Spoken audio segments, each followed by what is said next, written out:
The core of any nation is its ability to communicate amongst its people and communicate within its first language. For us, it's Mi'kmaq.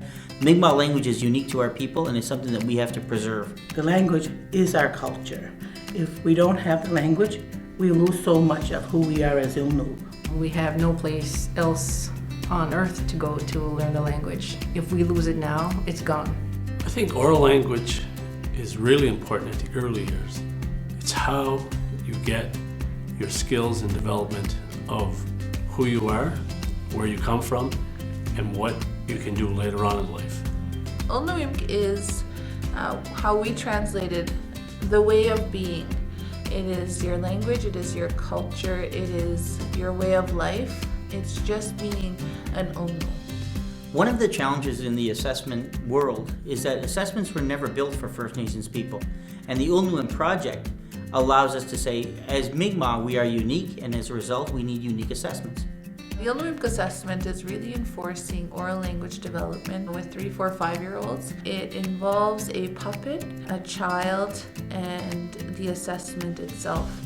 It's hard assessing children just one-on-one. They feel like it's a test, and you don't really get an honest outcome. Sometimes they're too shy, and they have a difficult time expressing themselves. But with Andle, they'll be talking to Andle, and it's like the teacher or the assessor isn't going to be there. Because our children today are so involved with technology, this assessment being technology-based will engage those children and parents. It allows for more interactivity on the part of the assessor. They can use an iPad or a tablet to collect the data and deliver the assessment, but it also gives parents quick access to their students' progress and to get activities that they can use to enhance what their students doing in school. Normally you only capture the students in the school when you do assessments, but interviewing parents as well, you get their perspective and you understand where students are coming from. It's going to involve all the people that are really important factors: the child, the parent, the educator, and the elders, and the community. With this process, everybody's going to be involved, and it's only going to make us be more successful in teaching our language.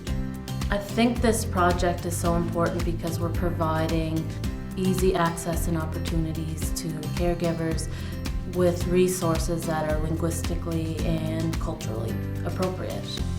It's important for us to get a strong measurement of Mi'kmaq language for the student. It serves 3 purposes. The first purpose is it tells us how well we're, as a community, transmitting the language to another generation. It tells us how well that individual student is accepting the language, and it tells us whether or not our schools are being successful as an instrument for reviving and reclaiming Mi'kmaq language. I hope we're able to provide family-friendly, educator-friendly opportunities to help develop oral language in the best way for children.